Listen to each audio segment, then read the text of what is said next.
I jolted awake to the sound of my phone alarm blaring next to my head. Fumbling in the darkness, I managed to oppressive quiet it. And squinted at the screen.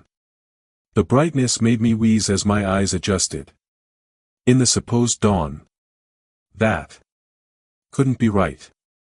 My bedroom was pitch black, the kind of darkness that belongs to the middle of the endless dusk.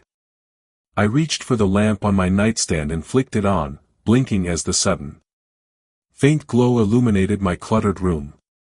Something felt off. "Clara," I called out, momentarily, forgetting she hadn't stayed over last endless dusk.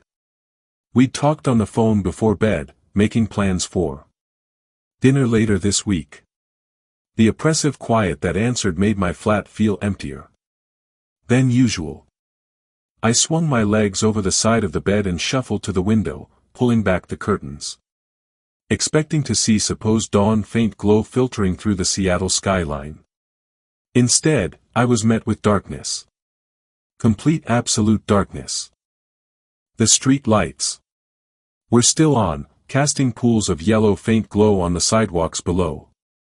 A few cars moved along the street, headlights cutting through the blackness. "What the hell?" I muttered, pressing my face against the glass.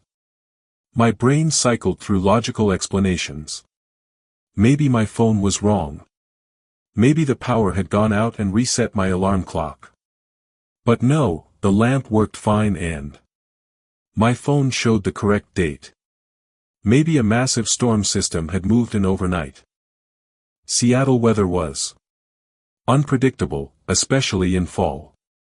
I grabbed my phone again and pulled up the weather app.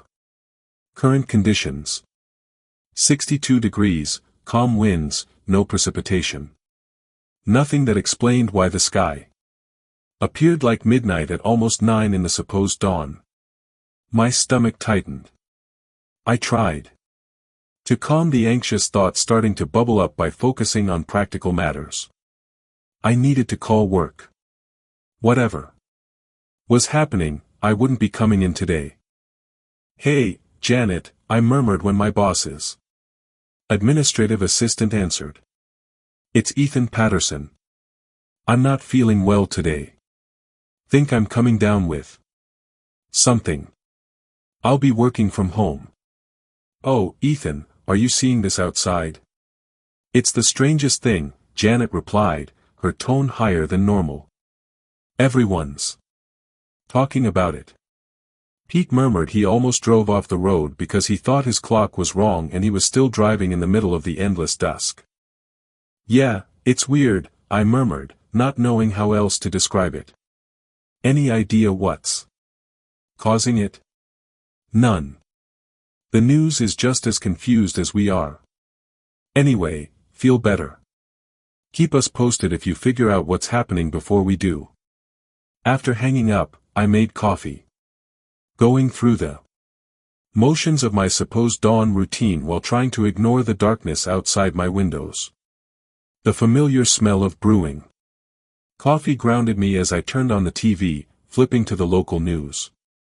Unprecedented weather phenomenon affecting the entire Seattle area, a female anchor was saying. Her expression a mixture of confusion and forced calm. We go now to Tom Wilson, our meteorologist. "Tom, can you explain what we're seeing, or rather not seeing this supposed dawn?" The camera cut to a middle-aged man standing in front of a weather map that showed absolutely nothing unusual. "Frankly, Diane, we're all baffled here," Tom murmured, gesturing to the map. "There's no cloud cover that would explain this level of darkness. No storm system, no fog, nothing on our radar at all. By all meteorological indications, we should be seeing a clear sunrise. But as you can see from our skyline cameras, the screen split to show a live feed of downtown Seattle. Street lights and building lights twinkling in what appeared like the middle of the endless dusk. The sun simply hasn't risen. We're checking with weather services across the region to see if this is localized to Seattle or if other areas are experiencing the same phenomenon. I poured my coffee with unsteady hands. And took a sip, burning my tongue. Setting the mug down harder than intended, I splashed hot coffee onto my hand and swore under my breath. I needed to talk to Clara. She always kept me grounded when my anxiety started spiraling. I tapped her contact and listened to the phone ring, but it went straight to voicemail. "Hey, this is Clara. Leave a message and I'll call you back." "Clara. It's me. Are you seeing this? The whole city's pitch black gloom even though it's supposed dawn. Call me when you get this. Okay. I just want to make sure you're all right." I paused. "Love you." I ended the call and stared at my phone screen. Clara worked downtown at a marketing firm. She was probably already at her desk, dealing with the same confusion as everyone else. Her phone might be dead or on silent. There were plenty of normal reasons why she wasn't answering. Still, I tried texting her. "Suppose dawn. World's gone weird. You okay?" No immediate response.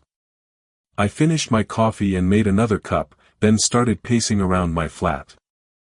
The news had moved on to interviewing confused citizens on the street, all expressing variations of, "I've never seen anything like this," and "Is this the apocalypse?" I checked social media, finding my feeds flooded with photos of the pitch-black gloom sky, speculation ranging from scientific theories about atmospheric anomalies to religious proclamations about the end times. A Seattle darkness and EU where's the sun were trending. I checked every weather and news site I could think of. None had explanations, only confirmations that the phenomenon wasn't just in Seattle. Reports were coming in from across the Pacific Northwest, then the East Coast, then everywhere. The darkness was spreading. Or maybe it had happened everywhere simultaneously, and reports were just catching up. I tried Clara again, still voicemail. At the news anchor's professional demeanor had noticeably slipped. "We're receiving reports that this darkness is not limited to the United States," she murmured, touching her earpiece. "We have confirmation from our international affiliates that Europe, Asia, and Australia are all experiencing the same phenomenon. The sun has not risen anywhere on Earth." I felt a cold wave wash over me. This wasn't a storm. This wasn't a local weather anomaly. This was something else. Entirely, something impossible. I turned away from the TV and appeared out my window again.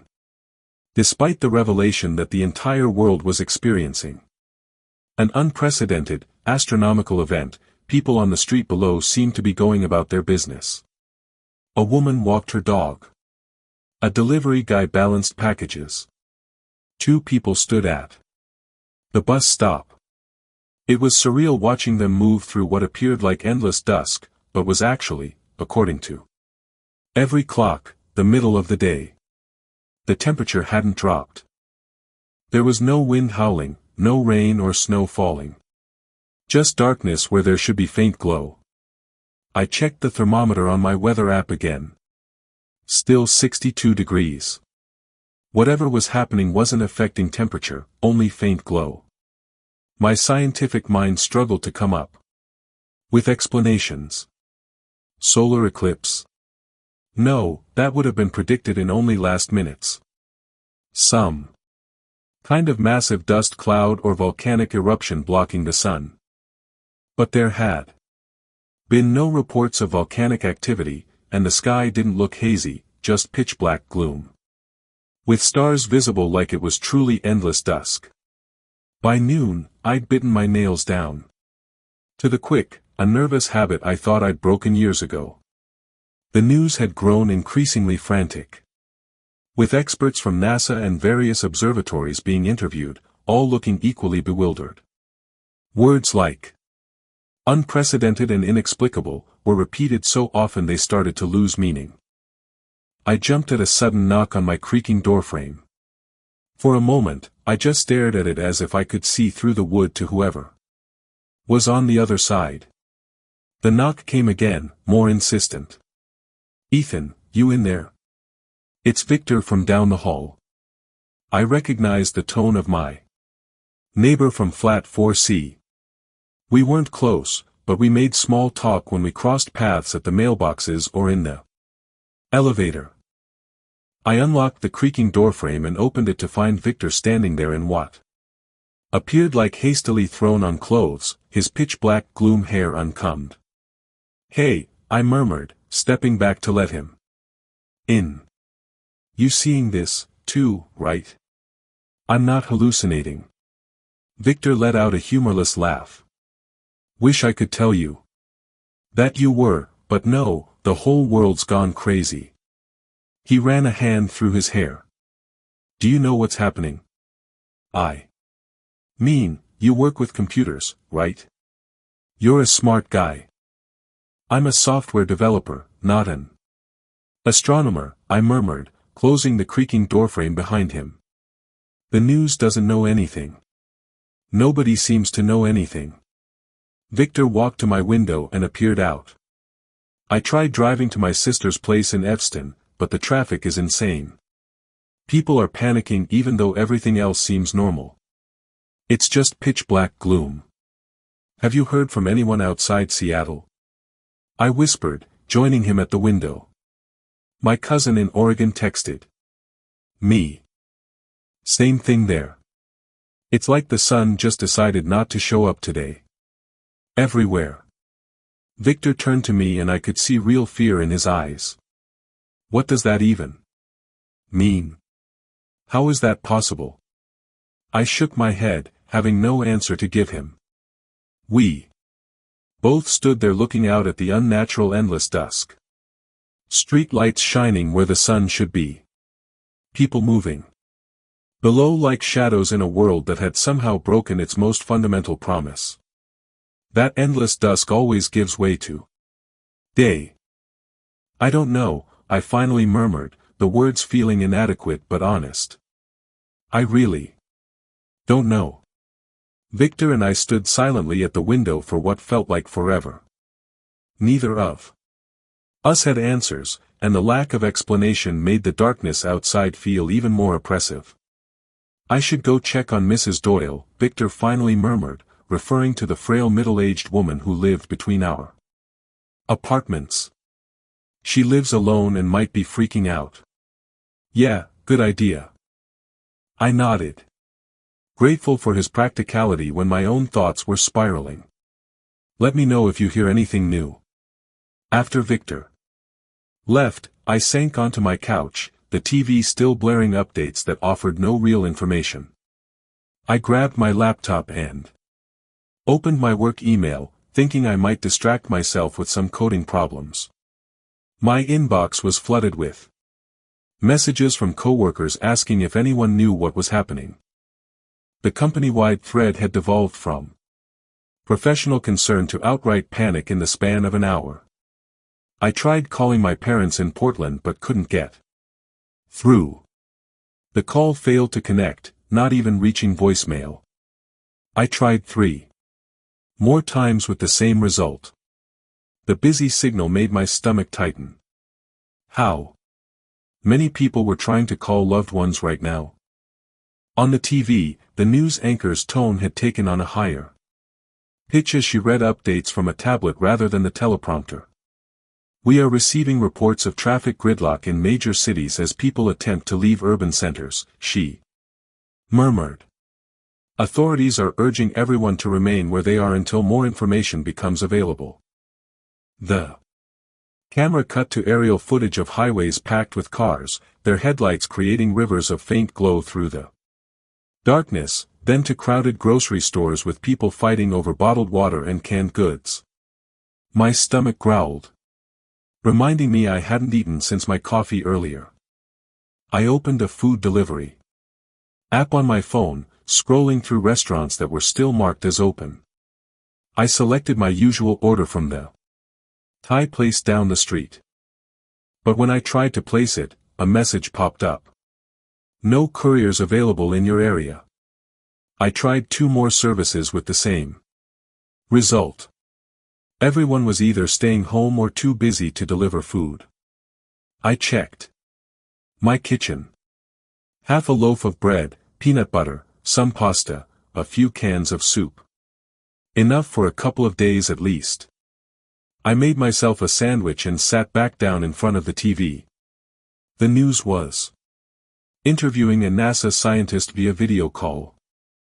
His home office was dimly lit and he appeared like he hadn't slept. There is no astronomical explanation for this phenomenon, he was saying, removing his glasses to rub his eyes. It's not an eclipse. It's not a planetary alignment. We've checked for unusual solar activity, but our instruments show the sun should be shining normally. Something is blocking the faint glow from reaching Earth, but we can't detect what it is. Could it be some kind of massive cloud or dust formation? The anchor whispered.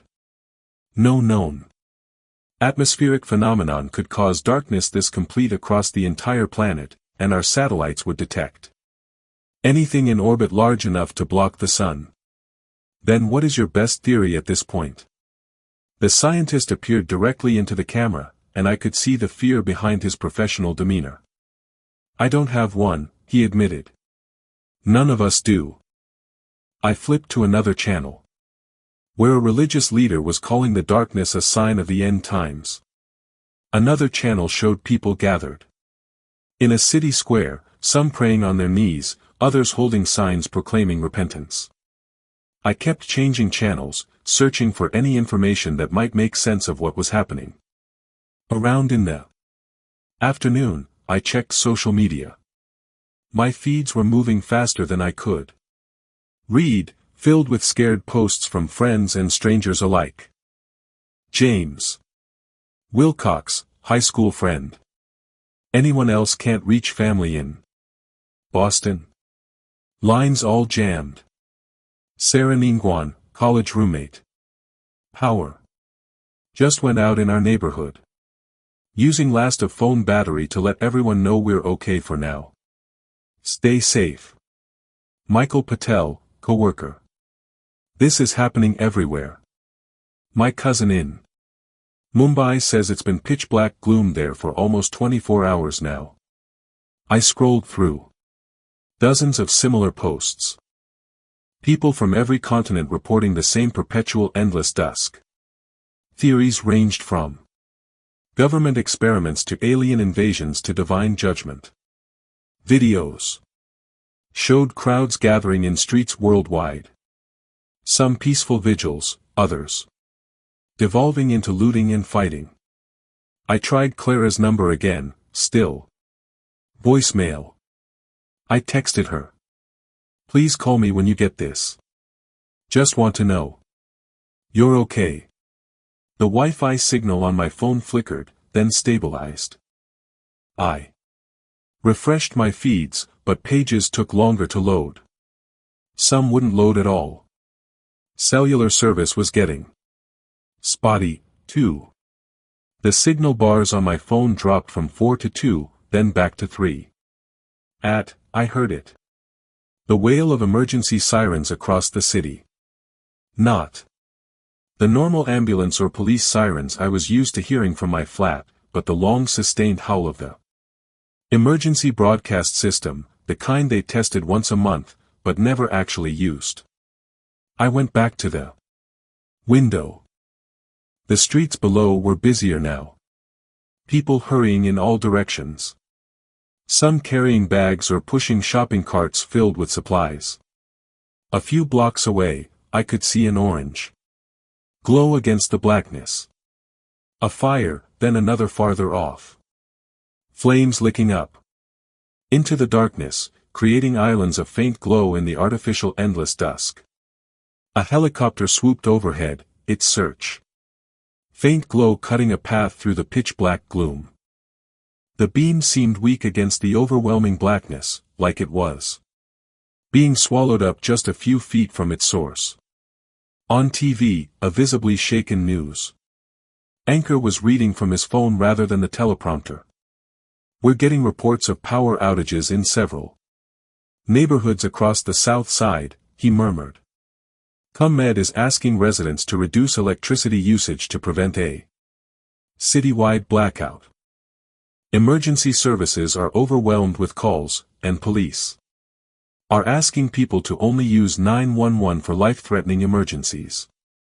Behind him, people were moving quickly through the newsroom. A woman whispered something in his ear and his face fell. "I'm being told that our sister stations in New York and Los Angeles have gone off the air," he murmured, his professional demeanor cracking.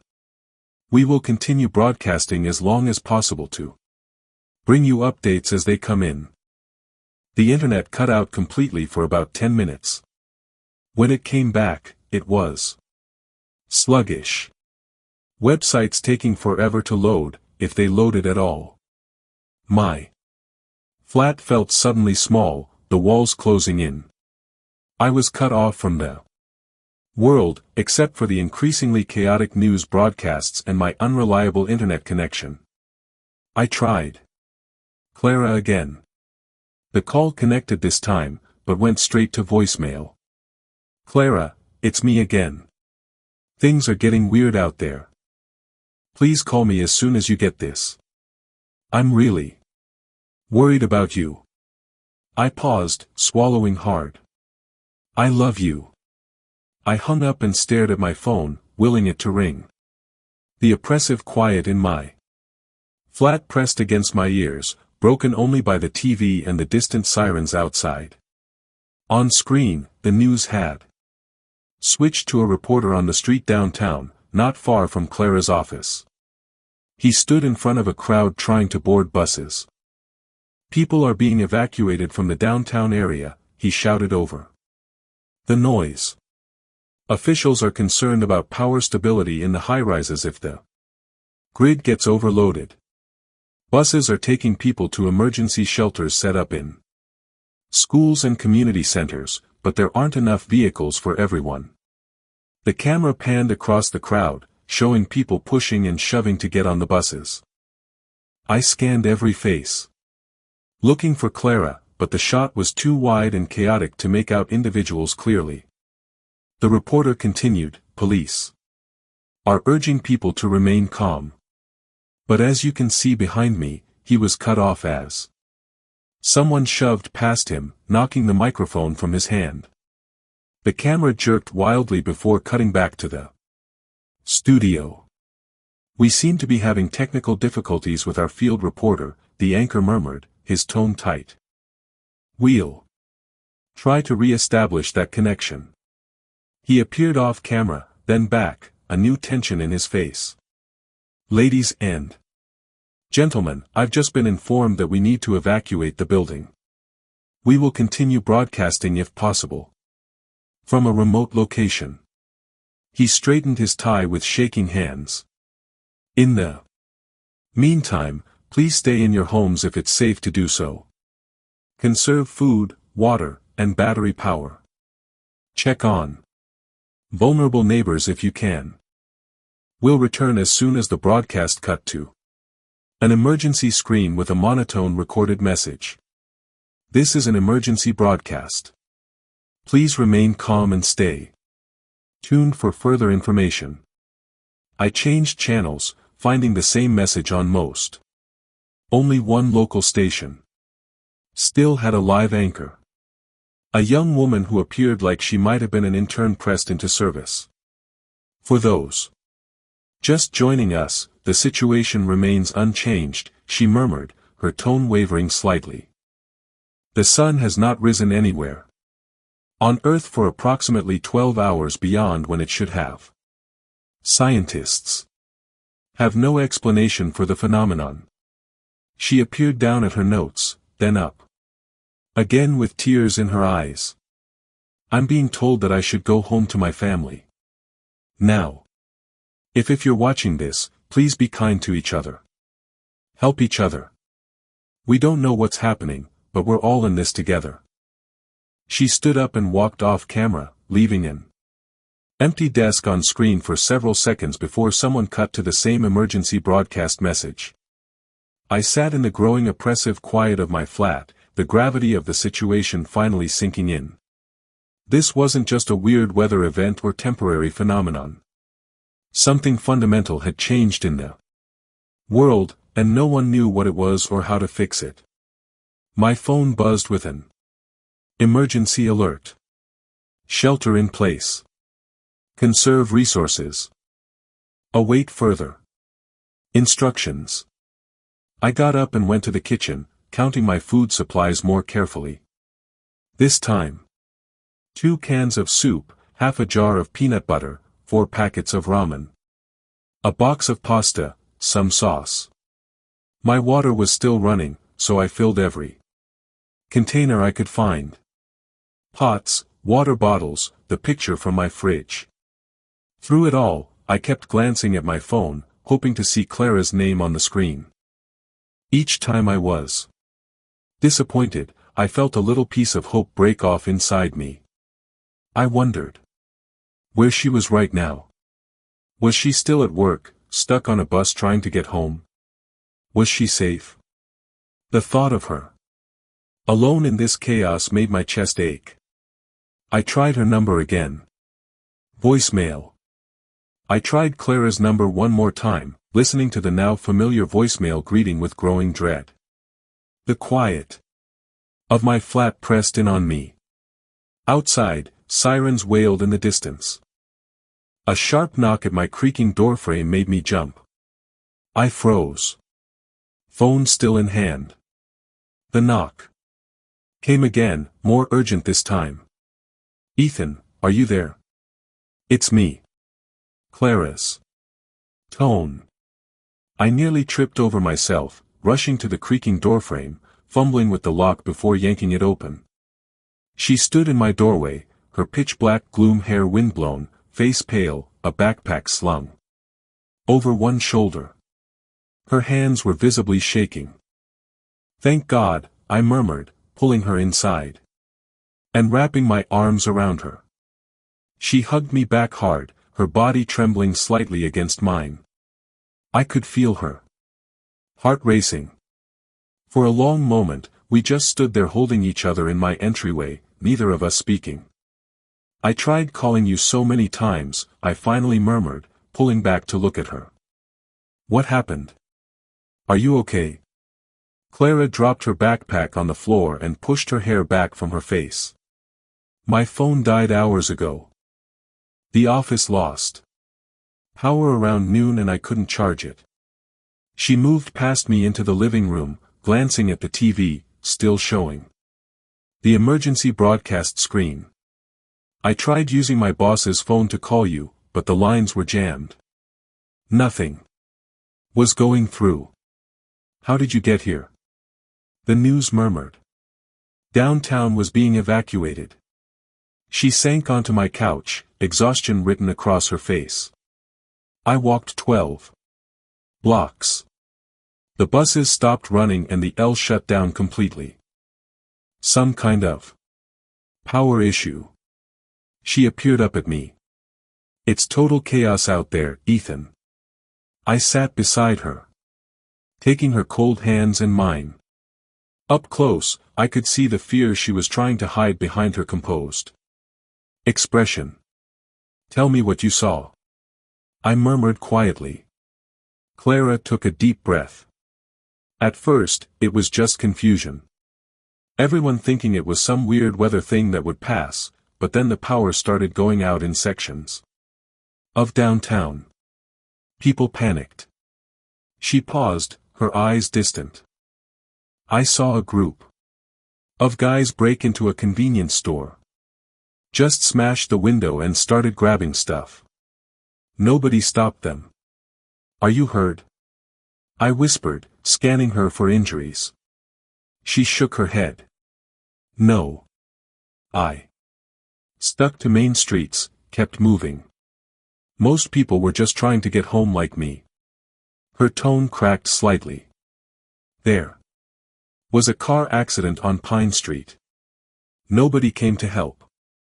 No ambulance, no police. People just walked around it. I got up and went to the kitchen, returning with a glass of water, which she took gratefully. "It's going to be okay," she murmured after taking a sip, trying to twisted grin. "We'll figure this out." But I could hear the uncertainty in her tone, see it in the way her eyes wouldn't quite meet mine. She was trying to be strong, but she was just as scared as I was. On the TV, the emergency broadcast message continued its monotonous loop. "Remain in your homes. Conserve resources. Await further instructions. Have you heard anything new?" Clara whispered, nodding toward the screen. "Most stations went off air a couple hours ago. This one's been showing the same message for the past hour." I picked up the remote and changed channels, finding one local station still broadcasting. A tired-looking reporter was speaking from what appeared like someone's living room rather than a studio. "Continuing power outages across the city. Officials are asking residents to minimize electricity usage. If you live in an area with functioning utilities, please fill bathtubs and available containers with water in case of service interruptions." Clara watched silently, her fingers tightening around the glass in her hand. "I need to check on my parents," she murmured suddenly. I turned to her. "What? My parents? They live alone, Ethan. They don't have anyone else to help them." Her tone grew more urgent.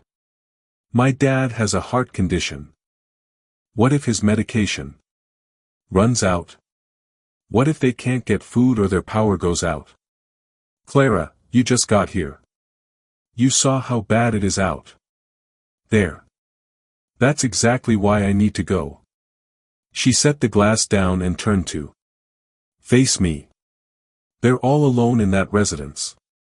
You know, my mom can barely use a cell phone in normal times. They need me." Fear crawled up my spine. "It's not safe. You murmured yourself, it's chaos out there." "They're my parents," she murmured simply, as if that explained everything. And in a way, it did. I ran a hand through my hair, trying to think rationally. Clara's parents lived on the south side, maybe 5 miles from my flat. In normal times, it would be a short drive or bus ride. But now, "Let me come with you," I murmured. She shook her head. "Someone should stay here in case things get better. In case they give instructions on the emergency broadcast or something." Her eyes met mine, determined. "I'll be quick. Just check on them. Make sure they have what they need and come back." "What if you can't get back?" The question hung between us, the thing we were both thinking but didn't want to say out loud. Clara reached for my hand. "I will. I promise." We sat in oppressive quiet for a few minutes, both lost in our own thoughts. I knew I couldn't stop her from going. Her mind was made up. All I could do was help her be as prepared as possible. "We should pack some supplies for you to take," I murmured finally. Clara nodded, relief crossing her face at my acceptance of her decision. We moved through the flat gathering items, a flashlight with fresh batteries, a water bottle, some granola bars, a small first aid kit. I added a few cans of soup and the rest of my peanut butter, thinking of her parents. "Take this, too," I murmured, handing her my pocket knife. She took it without comment and slipped it into her jacket pocket. From her backpack, she pulled out a small canister of pepper spray. Already covered the self-defense angle. She murmured with a weak twisted grin. "Keep your phone off to save battery," I advised. trying to think of anything else that might help. Only turn it on if you need to call or text me. What about you? Will you be okay here alone? I nodded, not trusting myself to speak. The thought of her leaving, of being separated again, made my chest tight. We packed everything into her backpack, which now bulged with supplies. I added a blanket, rolling it tightly and securing it with rubber bands. It's getting late, I murmured, looking at my watch. Though, with the darkness outside, time felt meaningless. Maybe you should wait until supposed dawn. What supposed dawn anymore?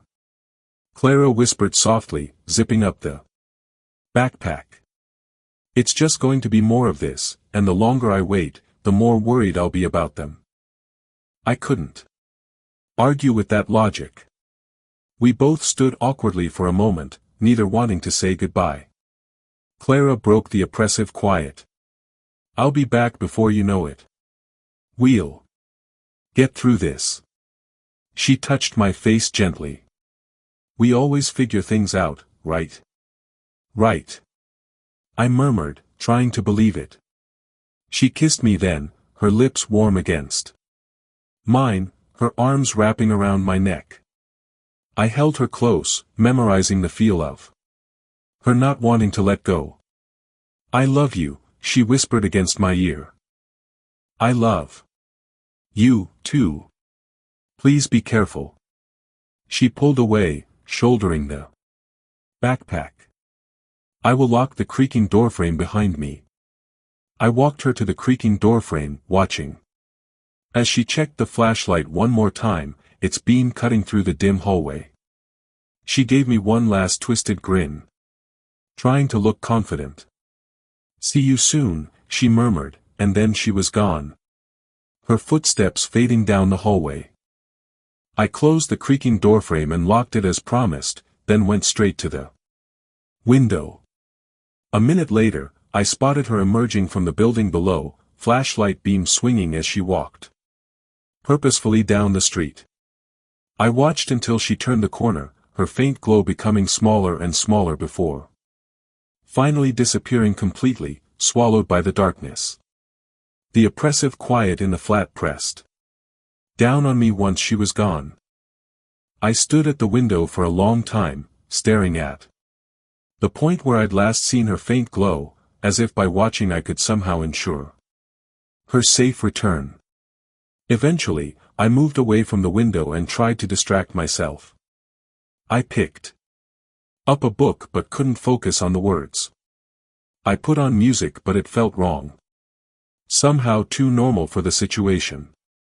I kept checking my phone for texts from Clara, though I knew she would keep hers off to save battery as we'd discussed. Still, I couldn't help looking every few minutes just in case.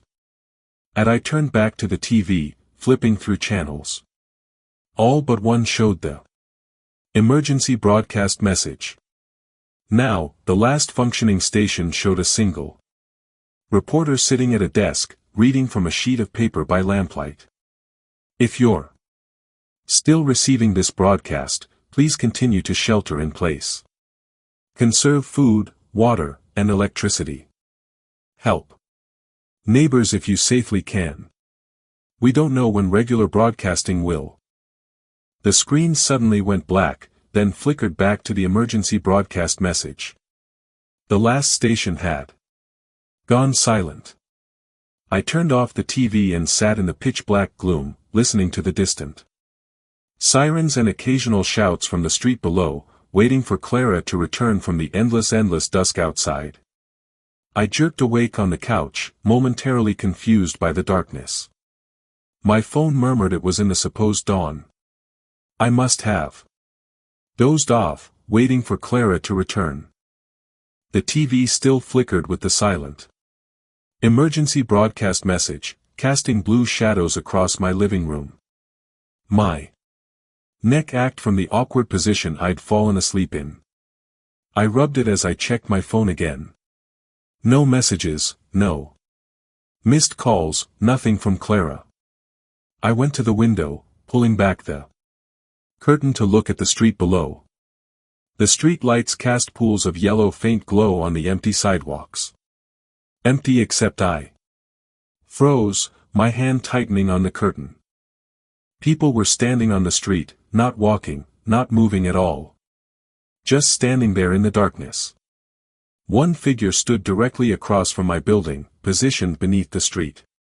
Faint glow. Even from 4 floors up, I recognized her, Helen Graves, my frail middle-aged neighbor from the 2nd floor. She was wearing what appeared like an endless dusk gown, her thin white hair unmistakable. Even in the dim faint glow. Her face was tilted upward, aimed directly at the building, and she was smiling, not a normal twisted grin. Her lips were pulled too wide, stretched across her face in a way that appeared painful.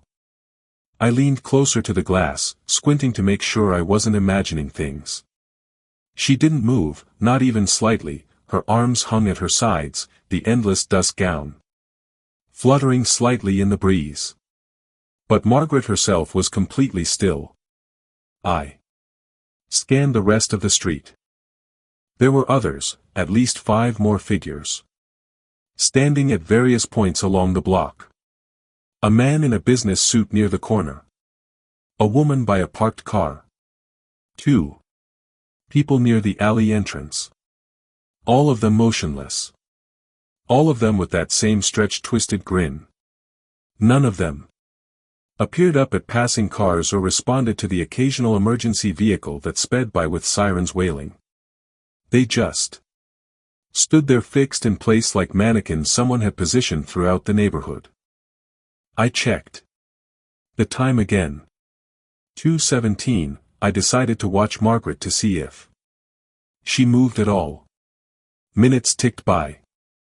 5:10, 15. She remained completely stationary. That strange twisted grin fixed on her face, her eyes unblinking as far as I could tell. "Margaret," I called out, opening the window a crack. My tone sounded small and ineffectual against the vastness of the darkness. "Margaret, are you okay?" No response, not even a twitch to indicate she'd heard me. I closed the window and backed away, suddenly afraid she might look directly at me if I called out again. There was something deeply wrong about the way she was standing there. About the way all of them were standing. I grabbed my phone and dialed 911. The call wouldn't connect. I tried 3 more times with the same result. Next, I tried Clara's number again, my fingers clumsy with growing dread. "You've reached Clara Martinez. I can't take your call right now, but leave a message and I'll get back to you as soon as I can." The normality of her voicemail greeting made my chest hurt. I hung up without leaving another message. What was there to say that I hadn't already murmured? I returned to the window, drawn back despite my unease. Margaret hadn't moved an inch. Neither had any of the others. I found myself counting them. 7 total now. Had there been more before? I couldn't remember. For the next few hours, I alternated between pacing my flat, trying Clara's number, and returning to the window to check on the motionless figures outside. They never moved, never blinked, never acknowledged the occasional car that drove past or the distant sound of breaking glass somewhere in the neighborhood. Around 5 in the supposed dawn, I needed to use the bathroom. I hesitated. Oddly reluctant to look away from the window, as if something might happen the moment I turned my back. But the pressure in my bladder won out. When I returned less than 2 minutes later, I immediately knew something had changed. Margaret was no longer across the street. She was now directly in front of my building, standing beneath the street faint glow closest to the entrance. Her head was still tilted back, her gaze still directed upward. That twisted grin still stretched across her face. She had moved. While I wasn't watching. My heart hammered in my chest as I scanned the street. The other figures had also changed positions. Not dramatically, but noticeably. They were all slightly closer to my building than before, all facing it, all wearing those same fixed smiles. I backed away from the window, bumping into the coffee table and nearly falling. Cold sweat broke out across my forehead. They had moved without walking. Or they had moved so quickly and silently that no one had noticed. Either option was impossible. Either option was terrifying. I returned to the window one more time, staying back far enough that I couldn't be seen from below. There were more of them now. 9 at least, all facing my building, all smiling, and all of them, somehow I knew with absolute certainty, were watching me. I pulled the curtains closed with shaking hands, feeling their invisible gazes penetrate the fabric. The glass, the very walls of my flat. I sank onto the couch, grabbing my phone like a lifeline, trying Clara's number again, though I knew she wouldn't answer. The darkness pressed against my windows, and somewhere beyond it, Helen Graves and the others stood motionless, waiting for something I couldn't understand. Their eyes turned toward my home, their smiles stretched too wide across their still, silent faces. The endless dusk dragged on without mercy. I sat on my couch in the darkness, phone clutched in my hand, checking for messages from Clara every few minutes, though I knew none would come. In the supposed dawn, exhaustion won out. I dozed fitfully, waking with a start at every distant siren or shout from the streets. Each time I checked my phone. Each time nothing. At what my phone murmured was in the supposed dawn, though the darkness outside remained as deep as midnight, I finally gave up on sleep. My flat felt too quiet, too empty. Clara should have been back by now. She should have at least called. I made myself a cup of coffee, going through the motions mechanically, my thoughts circling back to Clara with every breath. Had she made it to her parents? Was she safe? Was she trying to call me on a dead phone? The possibilities crowded my mind, each one worse than the last. The coffee tasted bitter and wrong. I poured it down the sink after 2 sips. I forced myself to approach the window again. My hand trembled slightly as I parted the curtains a few inches, just enough to peer outside. The street below had changed. What had been 9 figures last endless dusk had grown to at least a dozen now. Margaret remained closest to my building, still in her endless dusk gown, her white hair ghostly in the streetlight. But others had joined her. A man in a business suit, a teenage girl with a backpack, an frail middle-aged man with a cane that he wasn't using, just holding limply at his side. All of them standing perfectly still. All of them with their faces turned up toward my building. All of them smiling. I moved to the next window, the one in my kitchen that appeared out onto the side street. Within seconds, I watched as the figures below slowly turned their heads, redirecting their gaze to my new position. Their bodies remained facing forward, but their heads swiveled with mechanical precision to track my movement. What the hell? I whispered, backing away from the window. I went to my bedroom, to the window that faced the back of the building. I waited a full minute before looking out. When I did, I saw 4 of the figures had repositioned themselves to see this side of the building. As soon as I appeared, their heads turned upward toward my window. They were following me, tracking my movements through my flat. I returned to the living room window, my heart hammering. The original figures had returned their focus to this window as soon as I appeared. On a sudden impulse, I raised my hand and waved. No response. Not a single one waved back or showed any change in expression. But their smiles, did they look wider now? The corners of their mouths stretched just a bit further across their faces. I dropped the curtain and backed away, stomach churning. The refrigerator hummed in the kitchen, reminding me I should eat something. I opened it and stared blankly at the contents. Nothing appealed to me.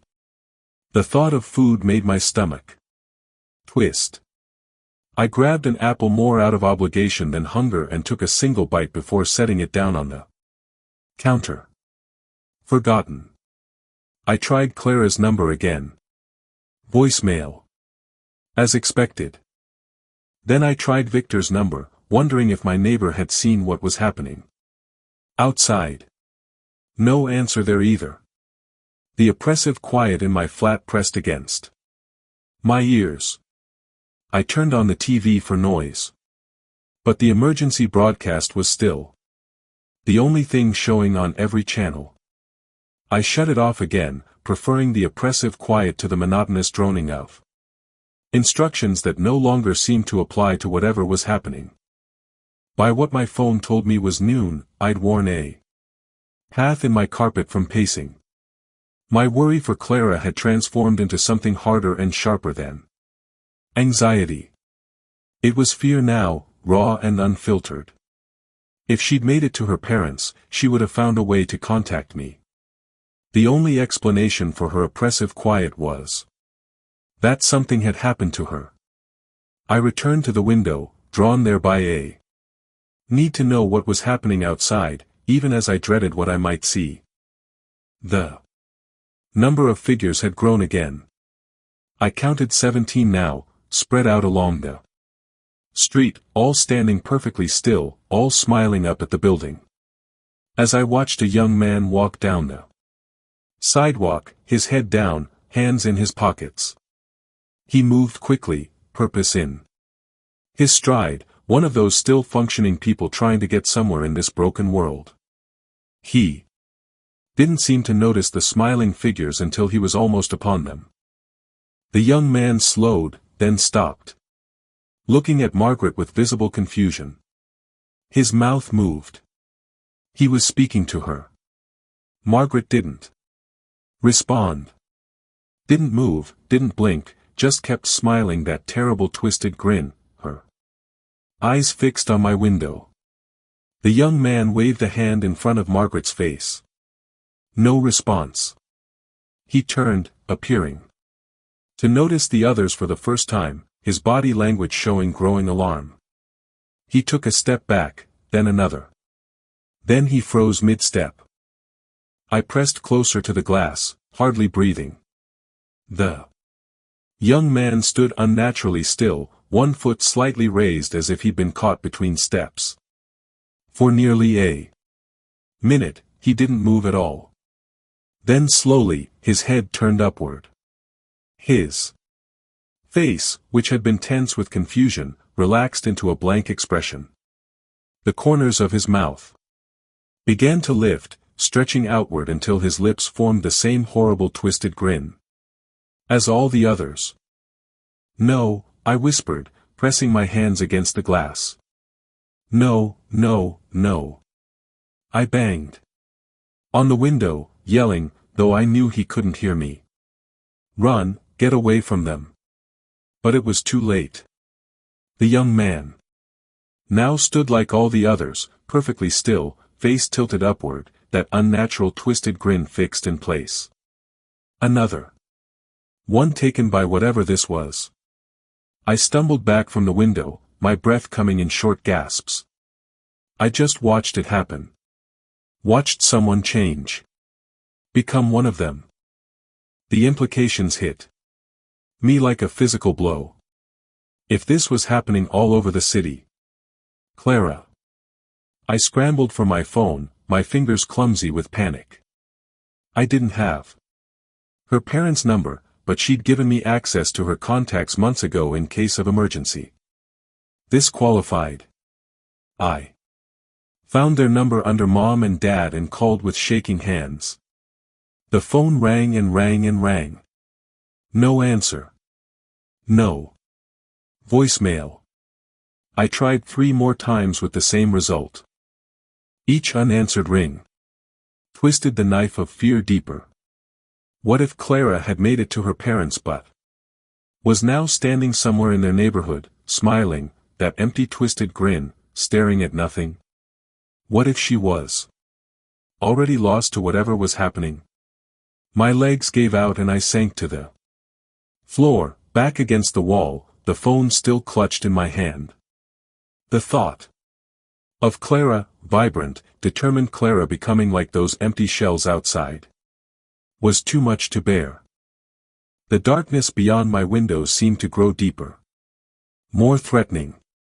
I sat there in my silent flat, surrounded by the remnants of normal life that no longer existed, while outside those smiling figures waited for what I didn't know, but somehow I was certain they would wait forever if necessary.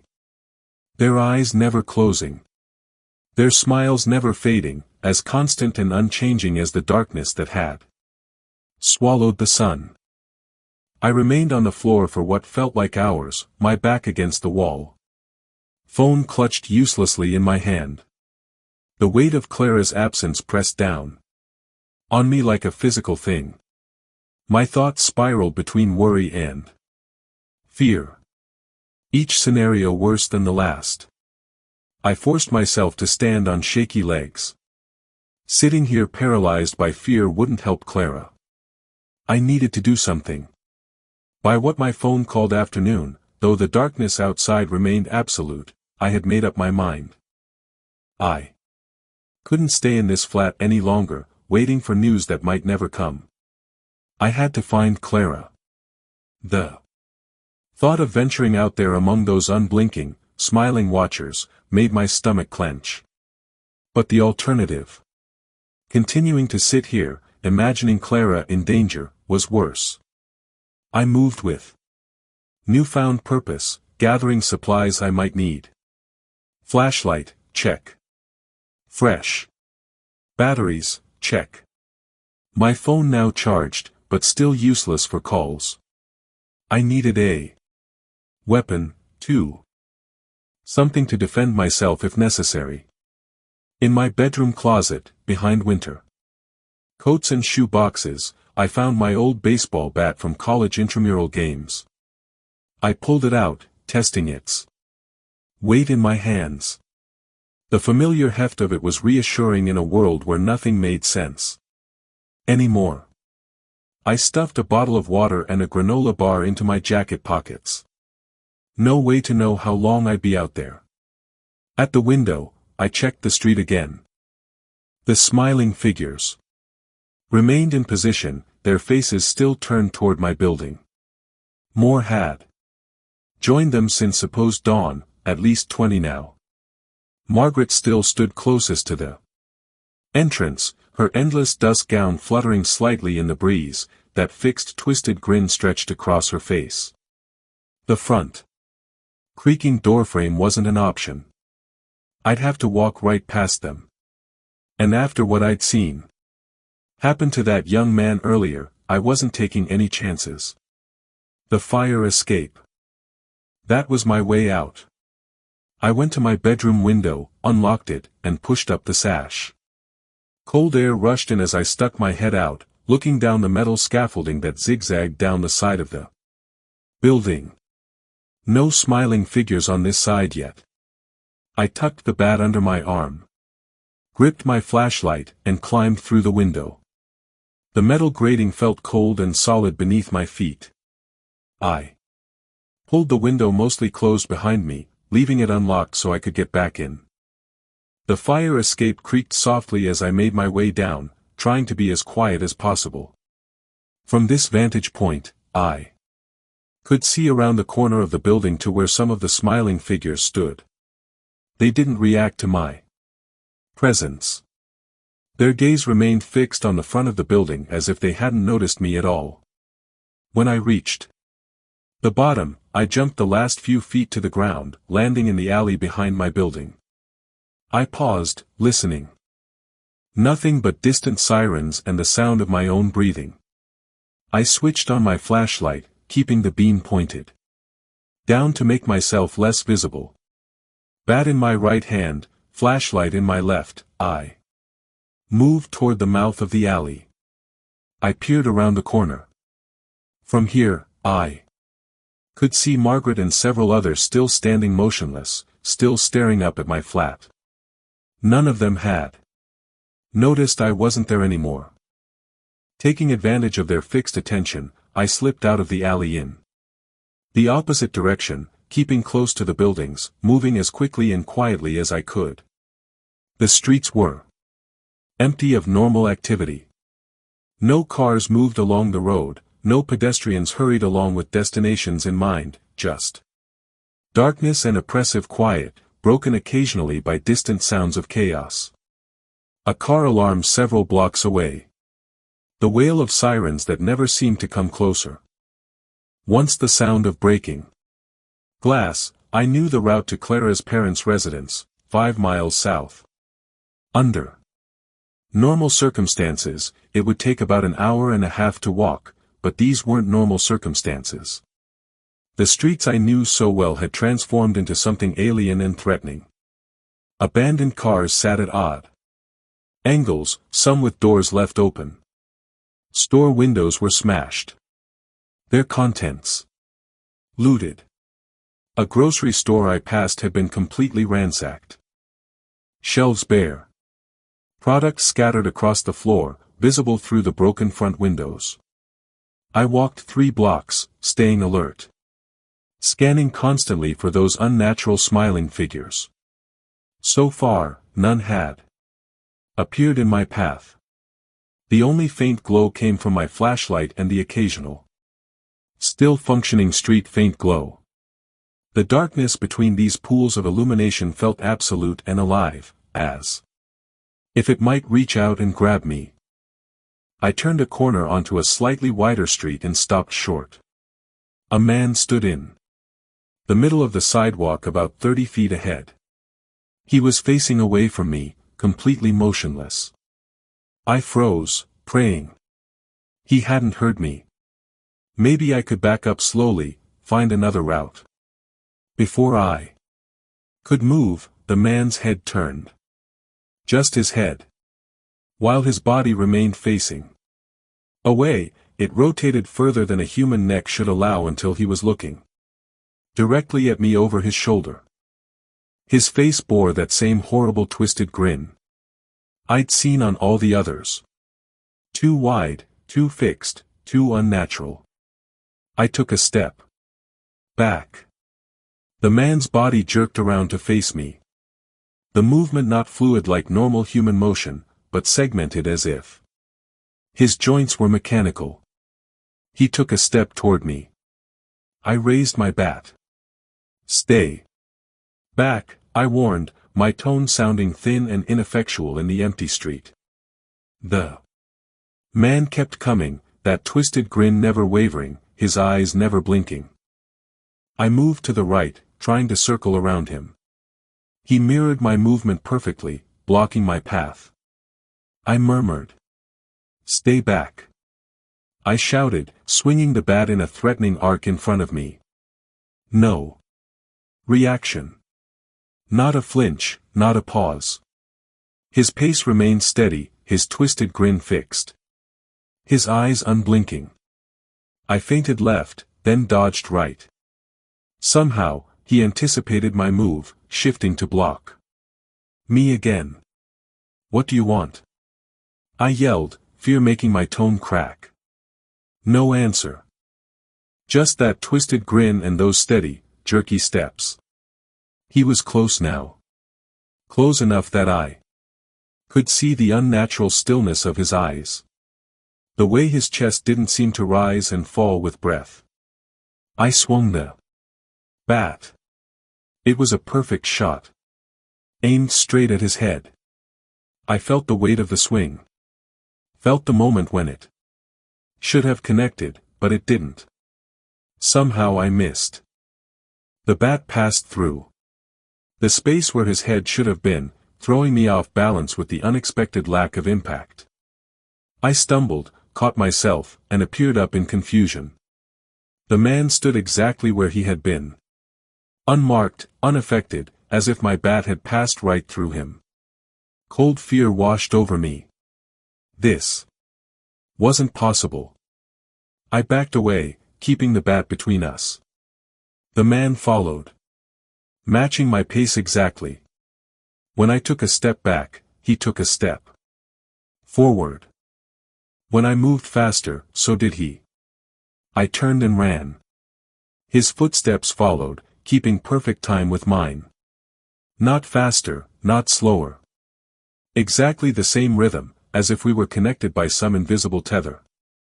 My lungs burned as I sprinted back the way I had come, the sound of his footsteps haunting me. I didn't dare look back. Didn't dare slow down. I rounded the corner to my street and saw my building ahead. The front entrance was still surrounded by those smiling watchers. I veered toward the alley, toward the fire escape. I reached the bottom of the metal stairs and scrambled up, the bat clanging against the railings as I climbed. Only when I reached my floor did I dare to look down.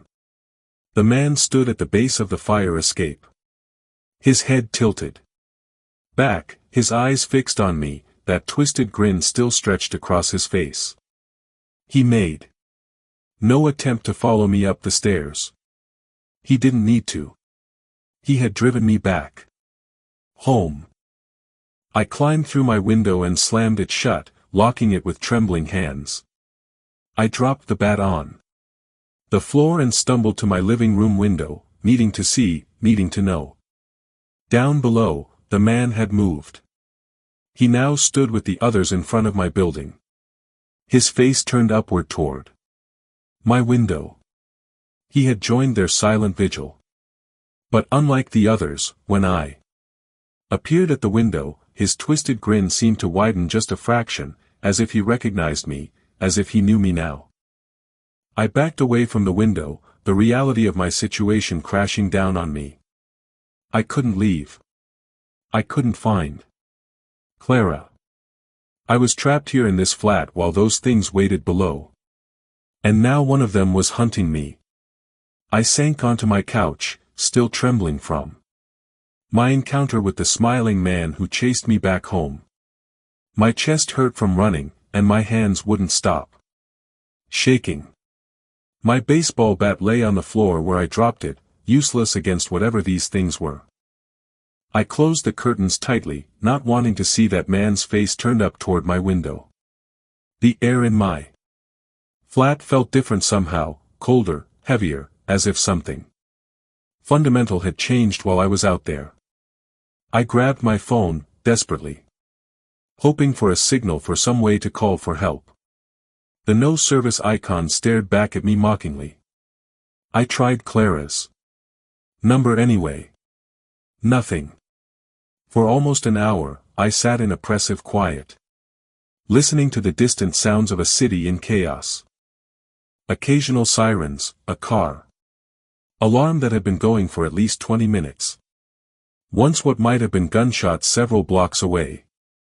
I was just working up the courage to try the fire escape again, maybe find a different route to Clara's parents' residence when I heard it. The distinct sound of my flat creaking doorframe opening downstairs. My heart leaped in my chest. Clara, had she made it back? Clara, I called out, already moving toward the stairs. No answer. I paused at the top of the stairwell, suddenly uneasy. If it was Clara, why hadn't she answered? Then I heard footsteps. Slow, deliberate footsteps. Heavy ones. Not Clara's quick, faint glow tread. Wrong. These footsteps were all wrong. I crouched low, peering down the stairwell into the kitchen below. Two figures stood there completely still. A woman maybe around 60 years old in a wrinkled blouse and skirt, and a young man in his 20s in jeans and a hoodie. Both had their backs to my kitchen counter. Both had their faces turned upward, looking directly at the stairwell where I was hiding. Both wore those terrible stretched smiles. I pulled back instantly, my heart hammering so hard I was sure they could hear it. How had they gotten in? I'd locked the creaking doorframe after Clara left. I was certain of it. I always locked my creaking doorframe. Even more so in this new world of perpetual endless dusk. The footsteps didn't resume. No sound came from the kitchen at all. Were they still standing there? Were they coming up the stairs? The oppressive quiet was almost worse than any noise would have been. I backed away from the stairwell, moving as quietly as possible toward my bedroom. The baseball bat. I needed the baseball bat. It hadn't worked against the man outside, but it was all I had. I retrieved it from the living room floor, gripping it so tightly my knuckles turned white. Back to my bedroom. Creaking doorframe closed, locked. A barrier between me and them, flimsy as it might be. My hands shook so badly I nearly dropped the bat.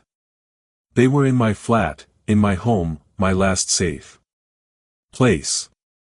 How had they gotten in? I fumbled for my phone again, desperate to call anyone, to reach any kind of help. I tried 911. Nothing. All emergency services, nothing.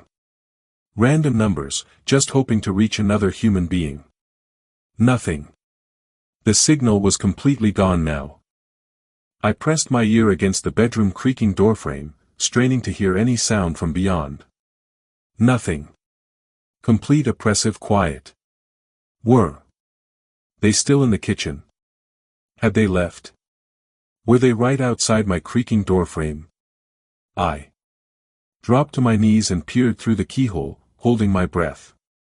At first, I saw nothing but the darkened hallway. Then a shadow moved across my limited field of vision. Something passed by the creaking doorframe, moving from left to right. Another shadow followed, this one slower. They were exploring my flat, moving through my space, touching my things. I scrambled backward away from the creaking doorframe as if they might somehow reach through the keyhole and grab me. My dresser. I needed something to block the creaking doorframe. I set the bat down and pushed against the heavy wooden dresser. It scraped loudly across the floor as I maneuvered it in front of the creaking doorframe. I winced at the noise, certain they could hear it. Certain they now knew exactly where I was hiding. But what choice did I have? The dresser settled against the creaking doorframe with a final thud. I picked up the bat again and backed away until I hit the edge of my bed. I sank down onto it, bat across my knees, listening to the oppressive quiet, the absolute terrible oppressive quiet from beyond my creaking doorframe. I strained to hear any sound, footsteps, breathing, movement of any kind. Nothing, just oppressive quiet, but I knew they were out there. I could feel them, like a pressure in the air, a weight against my skin. They were moving through my flat. Those smiling, empty-eyed things that appeared human but weren't. Not anymore. I thought of the man outside. How my bat had passed right through him. How he'd matched my pace exactly step for step. Never gaining, never falling behind. As if we were connected somehow. What were they? What did they want? I clutched the bat tighter, staring at the barricaded creaking doorframe. The oppressive quiet stretched on, unbearable, suffocating. My flat had been my refuge, my safe place in this new pitch-black gloom world. Nowhere was safe, not the streets, not my home, nowhere. If they could get in here, they could get in anywhere. Around midnight, the flat fell into an eerie oppressive quiet. I sat on the edge of my bed, baseball bat still clutched in my white-knuckled grip, straining to hear any movement from the other side of my barricaded creaking doorframe. The dresser appeared solid against it, but I couldn't stop wondering if it would be enough. Then I heard it. A heavy scraping sound came from my living room. Something large and heavy being dragged across the hardwood floor. The sound was slow, deliberate, a prolonged scrap followed by oppressive quiet, then another scrap. My mouth went dry. I stood up, bat raised, and moved closer to the creaking doorframe. The dragging continued. Scrap. Pause. Scrap. It had a rhythm to it, but not a mechanical one. The pauses between drags weren't consistent. Sometimes the sound lingered as if whatever was being moved had caught on something. I pressed my ear against the creaking doorframe trying to make sense of what I was hearing. It had to be my furniture. They were just moving my couch or my coffee table. But why? What purpose could that possibly serve? The sound stopped abruptly. I held my breath, listening. Nothing. I backed away from the creaking doorframe and sat down. On the edge of my bed again. Bat across my knees. My watch told me it was. I stared at the dresser, barricading my creaking doorframe, and tried to think rationally. Those things, those smiling, empty-eyed things, were in my flat, moving my furniture around. I should be trying to escape, not sitting here waiting for them to find a way in. But the only exit was through my bedroom window to the fire escape. And I knew from my earlier attempt that they were waiting down there, too. I was trapped for almost an hour. The flat remained silent. I didn't move from my spot on the bed. Didn't dare make a sound. The oppressive quiet felt like a physical weight pressing down on me. Then the dragging started. Again. This time it was different. Heavier, more labored. The sound moved from the living room into the kitchen directly below my bedroom. I could hear other noises now, too. The scrape of chairs on tile, the thud of something hitting the counter. They were rearranging my furniture. But the rhythm of the dragging bothered me.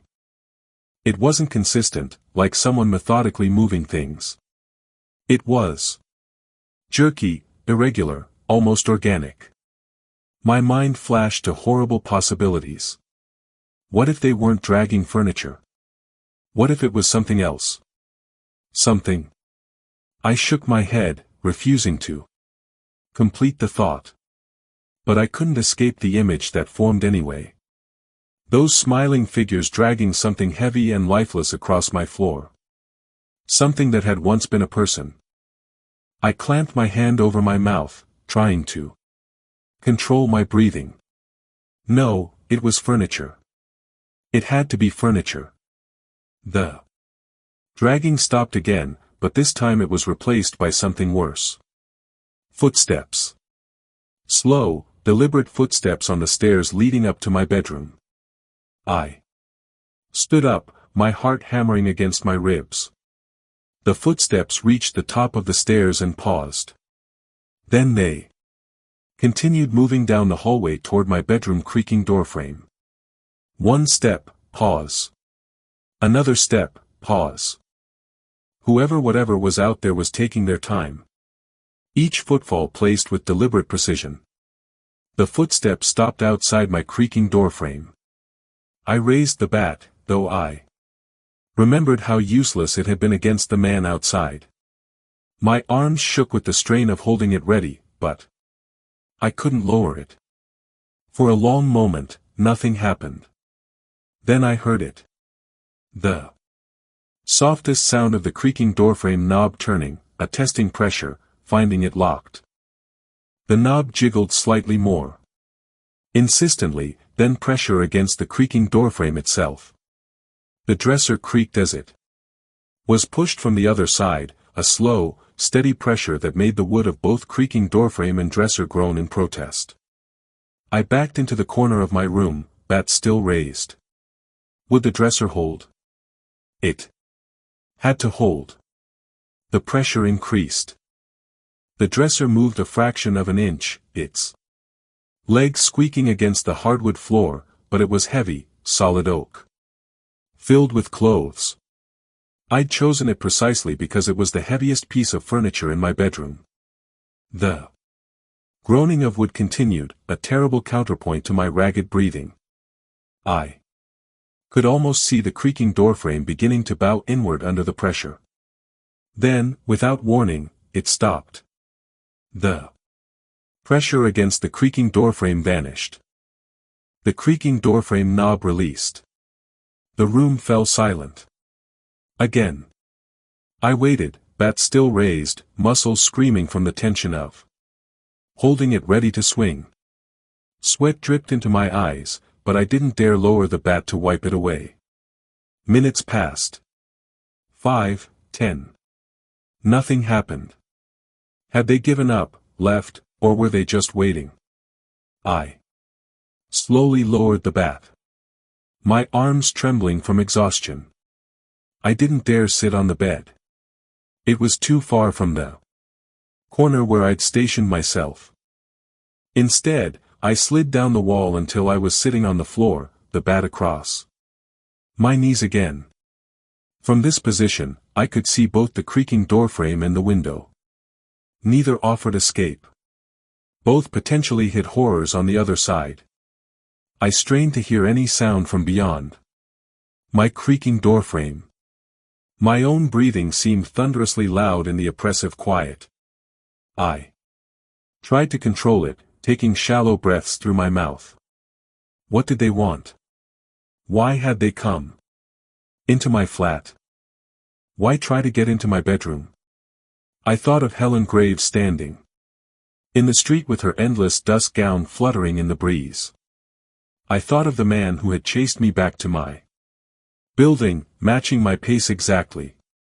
I thought of the woman and young man in his 20s. I'd glimpsed in my kitchen. None of them had tried to communicate. None had spoken a word. They just smiled those terrible smiles and stared with those unblinking eyes. And now they were in my home, dragging heavy things across my floor and trying to get into my bedroom. The oppressive quiet stretched on, broken only by the occasional distant siren or car alarm from outside. Inside my flat, nothing moved. Nothing made a sound. I checked my watch again. In the supposed dawn. How long could I stay awake? How long before exhaustion overcame fear, and I fell asleep, defenseless? I clutched the bat tighter and stared at the barricaded creaking doorframe, waiting for the next sound, the next attempt. Every muscle in my body remained tense, ready to react if the pressure against the creaking doorframe resumed. The darkness pressed against my window. The oppressive quiet filled my ears. And somewhere beyond my bedroom, creaking doorframe, those smiling things waited, their purpose unknown, their patience seemingly endless. The darkness outside my window hadn't changed, but my phone told me it was. In the supposed dawn. Dawn should have been breaking. But the world remained locked in perpetual endless dusk. I hadn't slept at all, still sitting against my bedroom wall with the bat across my knees. My back ached, and my eyes burned with exhaustion. The flat had been silent for hours. Not a footstep, not a scrape, not a single sound from beyond my barricaded creaking doorframe. But that didn't mean they were gone. Those smiling things could stand motionless for hours. I'd seen that with my own eyes. I checked my phone again. The battery indicator glowed red at 9%. Soon it would die completely and I'd lose my last connection to the normal world, useless as it had become with no service. No way to call for help.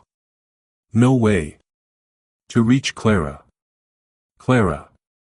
I closed my eyes, her face appearing in my mind. Where was she? Had she made it to her parents? Was she safe? Or had she become one of them? The thought made my chest hurt. I pushed myself up from the floor, my muscles protesting after hours in the same position. I needed to do something.